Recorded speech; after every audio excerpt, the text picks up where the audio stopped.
یہی کل کائنات تھی، اب یہی اندھیروں میں سزا بھگتنی تھی۔ کب تک؟ آخر کب تک؟ کوئی نہیں جانتا تھا۔ میں اپنی ہی موت کا ماتم منا رہا تھا، اپنی ہی سوگ کو اپنے دل سے بیان کرتا ہوا بالکل خاموش تھا۔ اچانک ایک گھنٹی بجی۔ وہ گھنٹی اسی جوان لڑکے کے موبائل میں گونجی تھی۔ اس نے اپنے بلیو جین کے جیب سے موبائل باہر نکال لیا اور گھنٹی بند کر کے موبائل دوبارہ اپنی جیب میں ڈال لیا۔ میری نظر اسی کی طرف تھی۔ موبائل جیب سے نکالتے وقت کوئی سفید سی چیز بھی ساتھ ہی نکل کر نیچے گر گئی تھی اور اسے پتہ نہیں چلا تھا۔ میں نے قریب جا کر وہ سفید چیز کو بغور دیکھا۔ وہ ایک پنسل تھی۔ یہ سوچ کر کہ میرے ہاتھ اسے پکڑ نہیں پائیں گے، میں نے اسے اٹھانے کی کوشش کی۔ میں حیران ہو کر رہ گیا۔ میں پنسل کو زمین سے اٹھا چکا تھا۔ مجھے خیال نے ہوشیار سا کر دیا اور میں ٹونی کے اس جوان بھائی کی طرف تیز رفتاری سے چل پڑا۔ وہ چلتا ہوا کچھ آگے کی طرف بڑھ رہا تھا، سو میں جلد ہی اس کے بالکل قریب پہنچ گیا اور اس کے آگے وہی پنسل گرا دی۔ ایک ہلکا سا شور پیدا ہو کر ختم ہو گیا، لیکن میں حیران تھا کہ اسے وہ شور سنائی نہ دیا تھا۔ میرے ہاتھ میں ابھی بھی وہ بیٹری پکڑی ہوئی تھی۔ میں نے اسے آن کر دیا۔ مدھم مجھے کھا رہی تھی۔ آخر یہ کیا معاملہ ہے؟ اسے کچھ بھی محسوس کیوں نہیں ہوتا؟ کچھ بھی سنائی کیوں نہیں دے رہا؟ میں شدید پریشان ہو رہا تھا۔ میں نے گرد آلود لوہے کی مشین کے نازک حصے پر زوردار ہاتھ بھی مارا تھا تاکہ شور سے وہ ڈر کر بھاگ جائے، لیکن اسے شور کی آواز نہیں سنی، جبکہ لوہے کی باریک سی چادر کا شور دور دور تک جنبش کرنے لگا تھا۔ وہ بہرا تو ہو سکتا تھا لیکن اندھا نہیں تھا۔ نہ جانے یہ کسی سحر انگیز بونگی جگہ تھی جہاں کسی زندہ انسان کو کچھ بھی محسوس نہیں ہوتا تھا۔ میں ایک طرف کھڑا ہو کر ابھی بھی اس جوان لڑکے کو اداس نگاہوں سے دیکھ رہا تھا کہ اچانک وہی سفید چمکتی ہوئی تیز روشنی دکھائی دی اور وہ زندہ جسم کی طرف بڑھنے لگی، جو میں ہاتھ میں روشن ٹارچ پکڑے ہوئے اب بالکل خاموش کھڑا ہوا تھا۔ وہ بھی اس ظالم بدرو کی طرح دیکھ کر پتھرا گیا تھا اور پھر دیکھتے ہی دیکھتے وہ جوان وجود نیچے گر گیا، جبکہ وہ خوفناک بوڑھی بدرو جا کر اس پر جھک گئی۔ اندھیرے میں عجیب سا شور سنائی دینے لگا تھا، جیسے کوئی بھوکا کتا کسی ہڈی کو چبا چبا کر کھا رہا ہو، جیسے کوئی پیاسا گھٹا گھٹ پانی کے لمبے گھونٹ بھر رہا ہو۔ چند ثانیہ یہ بھیانک سا شور ماحول کو دہلاتا رہا، پھر وہی سنگین خاموشی چھا گئی۔ وہ خوفناک چہرے والی بدرو کپڑوں سمیت اسے ہڑپ کر چکی تھی، لیکن اس کی روح ابھی بھی وہیں پر لیٹی ہوئی تھی۔ مجھے میرا حال بھی یاد آ گیا تھا۔ میری درگت بھی اسی طرح سے کی گئی تھی۔ یہاں سبھی موجود روحوں کا جسم اسی خوفناک شکل والی چڑیل نے ہی کھایا تھا۔ وہ اب جا چکی تھی۔ کسی کو کچھ خبر نہیں تھی کہ وہ کہاں سے آتی ہے اور کہاں جاتی ہے۔ یہ عجیب جگہ تھی جہاں ہم روحیں قید ہو کر رہتی تھی۔ ہم ایک دوسرے کو تو چھو سکتے تھے، ہر چیز کو چھو سکتے تھے، شور کر سکتے تھے، لیکن صرف کسی زندہ جاندار کو کچھ بھی محسوس نہیں کروا سکتے تھے۔ پتہ نہیں کیوں، بس نہیں معلوم۔ وقت سرکتا رہا۔ دن کی روشنی جب عمارت کی دیواروں میں لگے ہوئے کانچ سے اندر آتی تو ہم ایک دوسرے کی نظروں سے کہیں اوجھل سے ہو جاتے تھے۔ ہمیں کچھ بھی دکھائی نہ دیتا تھا، یہاں تک کہ ہم خود کو بھی دکھائی نہ دے پاتے تھے۔ ہاں البتہ یہ ضرور محسوس کر سکتے تھے کہ ہم یہیں کہیں موجود ضرور ہیں، اور اندھیروں میں ہمیں سکون محسوس ہوتا تھا۔ ہم ہر چیز کو واضح دیکھ اور سن سکتے تھے، بات کر سکتے تھے۔ ماضی بھی یاد تھا اور مستقبل کی بھی سوچ زندہ تھی۔ عجیب پراسرار اور گمنام سی حالت تھی، مردہ سی جیسے زندہ سی۔ نہ جانے یہ کیا تھا، بس یہ کچھ تو تھا اب بھی، نہ جانے کب تک رہے گا، نہ جانے کتنا عرصہ بیت گیا تھا۔ وہ خوبصورت لڑکا ابھی بھی وہیں فرش پر بے ہوش تھا۔ اسے بھی جب ہوش آئے گا تو وہ بھی میری طرح پاگل ہو جائے گا۔ ہاں اس وقت تک جب تک کوئی زندہ انسان اس کے سامنے مر نہیں جاتا، اسے اس وقت تک خود کو روح تسلیم کرنے پر یقین نہیں آئے گا۔ میں نہیں چاہتا تھا کہ اب دوبارہ کسی معصوم کا اس طرح قتل ہو۔ مجھے اپنے درد و غم کی تکلیف کا احساس ہوتا اور میں نے چاہتا تھا کہ ہماری طرح کوئی اور بھی اس ظلم اور بھیانک درد کی تکلیف سے گزرے۔ میں یہاں سے باہر نہیں نکل سکتا تھا۔ چیخ پکار کوئی زندہ انسان سن نہیں سکتا تھا، اور میں بتانا چاہتا تھا کہ اس بند فیکٹری میں کوئی نہ آئے ورنہ انجام ہم جیسا ہوگا۔ میں پڑھا لکھا تھا، مجھے صرف کاغذ کی ضرورت تھی، قلم میرے پاس موجود تھا۔ وقت کی خاک اڑتی ہوئی ہمارے ماضی کی عمر کو طویل کرتے جا رہی تھی۔ میں آج بھی اسی عمر میں تھا جس عمر میں میں یہاں قتل کر دیا گیا تھا۔ سبھی بالکل ویسے کے ویسے ہی دکھائی دیتے تھے۔ وہ خوفناک بوڑھی چڑیل کبھی کبھی رات کے وقت آتی تھی اور سب بھیانک کہہ کے کبھی رکے نہیں تھے۔ وہ ہم سب پر مسکراتی تھی، اس کی خوفناک پھٹی ہوئی آواز دلوں کو پھاڑ کر رکھ دیتی تھی۔ وہ جب چاہتی ہمیں دیواروں سے پٹخ دیا کرتی تھی اور ہمیں دردناک سزاؤں سے تکلیف دیا کرتی تھی۔ ہمیں سب کچھ محسوس ہوتا تھا، بس ایک لہو ہی نہیں بہتا تھا۔ ہم مر کر بھی ہر پل مرا کرتے تھے۔ بس اگر کوئی اس خوفناک ڈائن کے ظلم و جبر سے محفوظ تھا تو وہ وہی خوبصورت جوان لڑکا تھا جس کی روح ابھی بھی ہوش میں نہ آئی تھی، اور شاید ایک طویل مدت یوں ہی بیت چکی تھی۔ مجھے معلوم پڑ گیا تھا کہ جس دن یہاں کوئی اور انسان آ جائے گا، اسی دن ہوش میں آئے گا۔ کچھ لوگوں کی سوچ اور خیالات اکثر مختلف ہوتے ہیں، ان کے ٹھکانے جدا جدا ہوتے ہیں، لیکن منزل ایک ہی ہوتی ہے۔ جیسے ہماری منزل یہ بند فیکٹری تھی، ہمارا انعام یہ کالا اندھیرا اور پرسکوت سناٹا تھا۔ ہم بہت ساری روحیں یہاں قیدی بنا دی گئی تھی۔ ہاتھوں میں پکڑی ہوئی ٹارچ کبھی روشن نہ ہوئی تھی، میں سے خود سے کبھی الگ نہ کر سکا تھا۔ شاید مرتے وقت یہی میرا رخت سفر تھا۔ میں تیز رفتاری سے آگے بڑھتا جا رہا تھا۔ یہ عمارت کے اندر ایک راہداری سی تھی۔ چلتے چلتے میں ایک چھوٹے سے کیبن کے پاس جا رکا تھا۔ اس طرف پہلے بھی کئی بار جا چکا تھا، لیکن اس بار میں ایک مہم جوئی کی سوچ کے ساتھ آیا تھا۔ وہ کیبن ماضی میں ضرور کسی افسر کا دفتر رہا ہوگا۔ بغیر چھت کے ہی دفتر کا وہ ایک چھوٹا سا کمرہ تھا۔ چپ بورڈ سے بنی ہوئی دیواروں میں ایک شیشے کا دروازہ لگا ہوا تھا تاکہ دفتر میں اندر باہر آیا جا سکے۔ لگے ہوئے شیشے کے دروازے پر برسوں کی جمی ہوئی مٹی اندر جھانکنے میں رکاوٹ بنی ہوئی تھی۔ بے شمار مکڑی کے جالوں نے ہر طرف اپنے بے ترتیب سے جال بچھا رکھے تھے۔ دفتر کے باہر دروازے کی ایک طرف اوپری جانب ایک چھوٹی سی تختی چسپاں تھی۔ میں نے اپنے ہاتھ سے اسے صاف کرتے ہوئے بغیر دیکھے صاف کیا۔ نایاب زہرا، سینئر منیجر آف ہنا بطول اسپیکنگ ملز پرائیویٹ لمیٹڈ سمندری۔ ہاں، اس چھوٹی سی تختی پر کسی عورت کے نام کے ساتھ اس کا عہدہ بہت عمدہ لفظوں میں لکھا ہوا تھا۔ اندھیروں میں بھی میری آنکھیں ہر چیز کو بالکل واضح طور پر دیکھ سکتی تھی۔ میں زندہ نہیں تھا، شاید اس لیے میں نے دروازے کو کھولنے کے لیے اس پر اپنے ہاتھ کا دباؤ ڈالا۔ ایک عجیب سی چرچراہٹ کے ساتھ وہ دروازہ کھلتا گیا۔ خاموشی کے عالم میں ایک پراسرار سا شور پوری عمارت کے اندر گونجتا ہوا کہیں روپوش ہو گیا۔ ایک نظر میں نے اپنے پیچھے سینکڑوں لگی ہوئی ان مشینوں کی طرف دیکھا، جہاں وہ دوسری تمام روحیں خاموشی سے مسکراتی ہوئی مجھے ہی دیکھ رہی تھیں، لیکن کوئی میرے پاس نہ آئی تھی۔ میرے لب ایک لمحے کے لیے جوابی طور پر ہلکا سا مسکرا رہے تھے۔ میں اب دفتر میں اندر داخل ہونا چاہتا تھا۔ پورا دفتر گرد و غبار اور مکڑیوں کے جالوں سے بھرا ہوا تھا۔ ان گنت فائلیں اور کاغذات ہر طرف بکھرے پڑے تھے، جنہیں مٹی نے کھا لیا تھا۔ بس نشان رہ گئے تھے کہ یہاں کبھی کوئی کاغذ پڑا ہوا تھا۔ ایک طرف دیوار کے ساتھ لوہے کے چھوٹے چھوٹے خانوں والی ایک بڑی ریک بنی ہوئی تھی، جس میں کچھ خانے بالکل بلند تھے اور باقی تقریباً تمام خانے کھلے ہوئے تھے اور کچھ بند تھے مگر گرد آلود تھے۔ وہ دفتر کسی کباڑیے کی اجڑی ہوئی دکان جیسا دکھائی دے رہا تھا۔ ہر طرف مٹی جم چکی تھی۔ ایک کرسی اور اس کے سامنے ایک بڑی میز اس مینیجر میڈم نایاب زہرا ہی کی تھی۔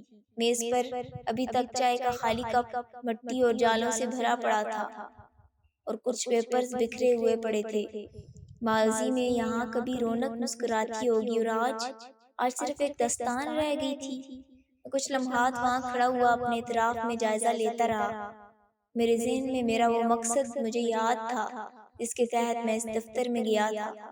مجھے صرف کسی پیپر کی ضرورت تھی جو خالی ہو، پنسل پہلے ہی سے میرے پاس موجود تھی، کہیں وہ آدم خور بوڑھی بدرو نہ آ جائے۔ مجھے جو کچھ بھی کرنا تھا اس خوفناک چڑیل سے چوری ہی کرنا تھا۔ یہی سوچ کر میں لوہے کے اس ریک کے طرف بڑھ گیا جہاں کافی سارے خانے بنے ہوئے تھے۔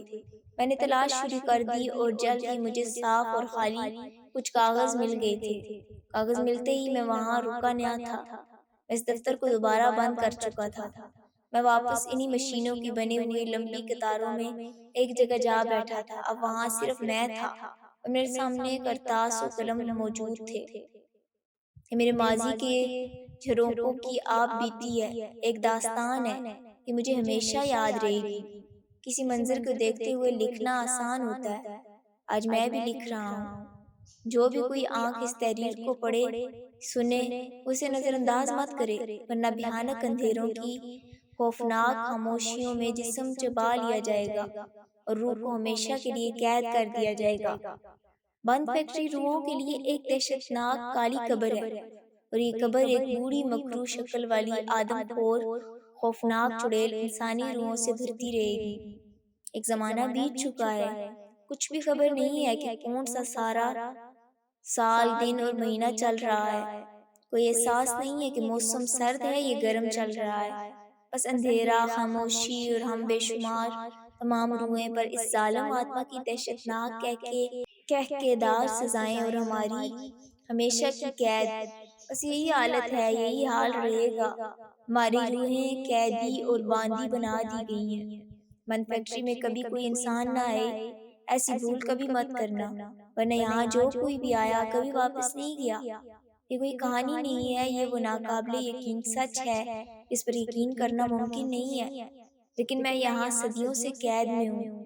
جو کچھ میرے ساتھ ہوا اور آج تک جو کچھ میں نے اس بند فیکٹری میں دیکھا ہے وہ سب لفظ بلفظ تحریر کر دیا ہے۔ بند فیکٹری کی عمارت جس میں مشینیں زنگ آلود ہو کر آج بھی مضبوطی سے کھڑی ہوئی ہیں، در و دیوار پختہ اور شان بے نیازی سے کھڑی ہوئی ہیں، ساری عمارت کے اندر کوئی سحر انگیز طلسم پہرے دار مقیم ہے۔ جو بھی کوئی اندر داخل ہوا وہ پھر کبھی باہر نہ جا سکا۔ صدیوں سے صرف ایک ہی چیز میں نے ہمیشہ ایک ہی انداز میں محسوس کی ہے، عمارت کے اندر داخل ہونے کا وہ لوہے کے بڑا سا مضبوط دروازہ اور اس پر باہر کی جانب لگا ہوا زنگ آلود تالا۔ دروازہ کھلتے وقت کبھی آواز نہیں کرتا، پھر اس پر لگا تالا ہاتھ کی ایک ہلکی سی لمس سے خود ہی نیچے گر جاتا ہے اور ایک آہنی شور دور دور تک گردش کرنے لگتا ہے۔ بس آج تک یہی ایک چیز مجھے محسوس ہوتی رہی ہے جو ہمیشہ ایک جیسی ہی رہی ہے۔